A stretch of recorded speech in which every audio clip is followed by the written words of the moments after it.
his holdings, basically cash in on everything to eliminate the appearance of impropriety, any appearance of conflict of interest. Would Trump ever do that? No, that's not his style. And I think that's a pretty extreme proposal. I think to deprive all of his heirs of these business enterprises wouldn't be fair. But I suspect there's more that could be done to eliminate the gross appearance of conflict, which will arise almost daily. It already has. From a legal standpoint, Laura, to disentangling, something, an empire of his size, it's kind of next to impossible. It would take Herculean efforts, and that's the very reason why, although congressional members have to have these conflicts checked out and cannot have these things, the president and the vice president have always been exempt from that for the very reason you just stated. And for someone like Donald Trump, where the presumption has not been that a businessman would actually be holding office in the presidency, that's the issue. But you're correct. There is more than a hint of impropriety. The entanglements he has are with countries who certainly have a stake in our global position in this world. I think it would be very prudent for him to try to at least operate in akin to a blind trust.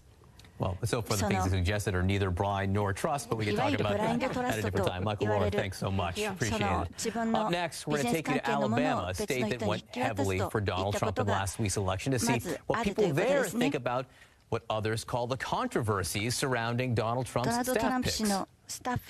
Jeff Sessions in 1986 wanted to be a federal judge. He was rejected by a Republican committee because of racially charged comments he made. He called the NAACP, the ACLU, communist-inspired, un-American. Do you think that should disqualify him? No, because 30 years ago that was something common.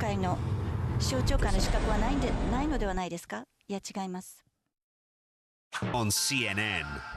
You heard at the top of the program the reporting about Donald Trump's picks for National Security Advisor, head of the CIA, and his Attorney General. And you also heard at the top of the program a lot of noise of people being made about some things that these men have said in the past about certain minority groups. But what about people in states that voted for Donald Trump far away from Washington, D.C. and New York? What do they think about these picks? We asked Gary Tuchman to go find out. In tiny Heflin, Alabama, the cabinet nomination of Alabama's own Jeff Sessions is the talk of the town. I was surprised but glorified. I'm just overjoyed with it. I think he's going to do us a great job. Heflin, the county seat of Cleburne County, is where we came to talk about Sessions and other Trump cabinet nominees. As of now, it's been all white men named to the cabinet. Is that okay with you? It is, yes. But would you like to see a woman who's qualified? I would, yes, I would. But not necessarily. If everyone's qualified, they're all white men, that's okay with you. It is. I'm not a feminist, so it doesn't matter with me one way or the other as long as they know how to do their job. 88% of Cleburne County voters cast their ballots for Donald Trump, so they are loyal to him as well as Sessions. But we had questions. Jeff Sessions in 1986 wanted to be a federal judge. He was rejected by a Republican committee because of racially charged comments he made. He called the NAACP, the ACLU, communist-inspired, un-American. Do you think that should disqualify him? No, because 30 years ago that was something common for somebody to say. If he said something like that more recently, a few years ago or last year, would you think that would be enough to disqualify him? Yes. 30 years ago, I went to an all-white school, or maybe longer than 30 years, but when I was in high school, I went to an all-white school. They had an all-black school. I was all for that because I didn't know any better. So you feel he didn't know any better back then? Well, there's a chance he didn't. He made those comments today or a few years ago. And what about the nominee for National Security Advisor, Lieutenant General Michael Flynn? Lock her up. That's right. Who was a fiery and controversial advocate for Trump on the campaign trail. He in the past has talked about Islam. And he said Islam definitely hides behind being a religion. It's a political ideology. Does that trouble you? I don't think that's true. That may be his opinion, but I don't think it's true. So does it bother you? Should that disqualify him from being the National Security Advisor? He's acknowledged making those comments. Well, maybe he knows a heck of a lot more about it than I do. And then there's the other nominee of the day, Congressman Mike Pompeo for CIA chief. Few we talked to know much about him, but this woman feels the congressman may not have the proper experience to run the CIA. Does that trouble you? A little, yes. if they don't have the experience. 経験がないですからね。 I mean, but Donald Trump picked him. CIA の長官にいてもトランプ氏彼を選んだわけですけど、まあ But in 彼 this が small やった town, こ there とす seems べ to be a て general agreement 同 that 感 the はできないで presidential すね。た transition だ一般的 is には going 大統 just 領の fine. 政権 Do you think there are 政 some 権以 people in this 降は country, the 問題 political なく起きている establishment, と the 思っ news ているよう media, で who す。 just don't get it? メディアが分かってないと They never had it. 言ってる人がいますよ I'm ね serious.。まあ経験がなかったからですね。 All right, Gary Tuchman joins us right now from Atlanta. So, Gary, curious, did you run into any Hillary Clinton ヒラリー・ voters クリント out ン氏 there の today? 有権者 John, 支 it's 持 not 者に easy to 話を聞 find け a まし Hillary たか Clinton voter in a ヒラリー・ tiny クリン county ト where ン氏の 88% 支持 of 者 the people 8割 voted for 18% Donald が Trump. ド But ナ there ル was ド・トラン one プ氏 woman に I 入れた talked to who 場所 hadn't で told her family and 見つけ friends るのは yet 難 that し she い may です never do so, that she voted for Hillary Clinton, so she ただ didn't want to go on camera.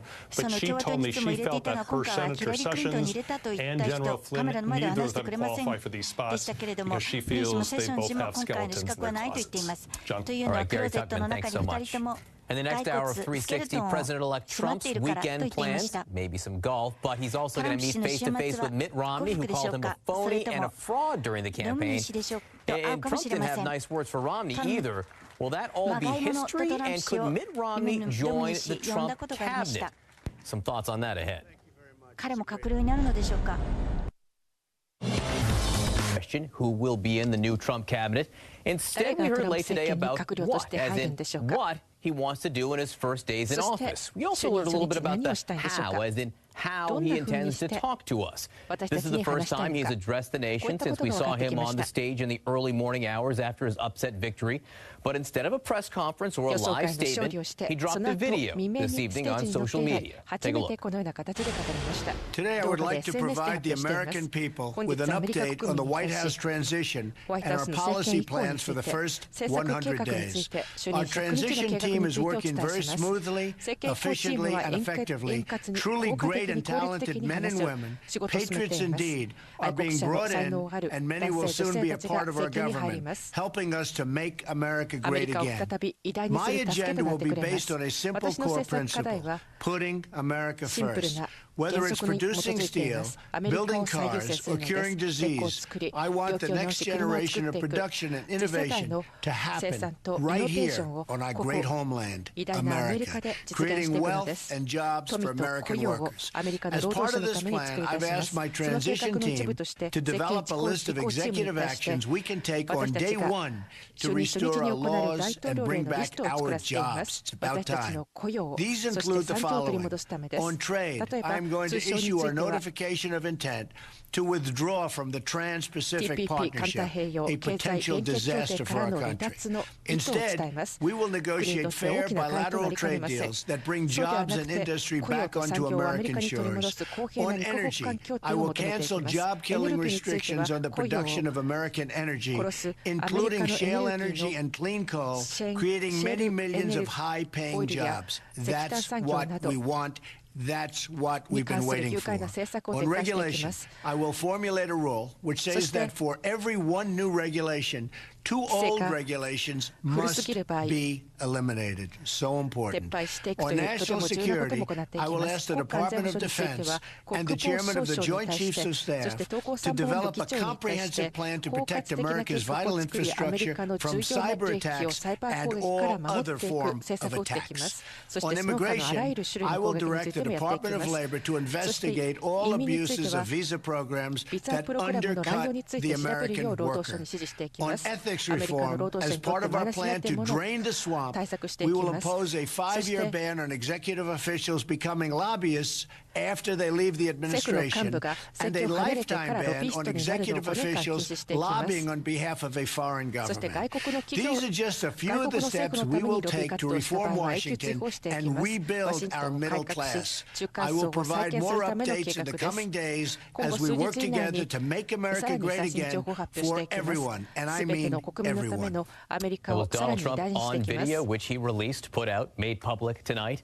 Joining us now from Trump Tower here in New York City, CNN's Sarah Murray. Sarah, is this how we can expect Donald Trump to deal with us and deal with the American public going forward instead of news conferences or public on-camera statements, these video releases? Well, John, I certainly do think that you are going to see more from this, more of this from Donald Trump. Even when he does go to the White House, he has made it clear that he believes social media and his huge following on social media, whether it is Facebook, whether it is Twitter, is is a powerful tool to take his message directly to the people. And we've seen from his advisors, even when he sort of strays off course and he decides to tweet about things like Hamilton, tweet about things like SNL, they're inclined to let him do it because they also believe it's a powerful tool. Now, does this mean that press conferences are going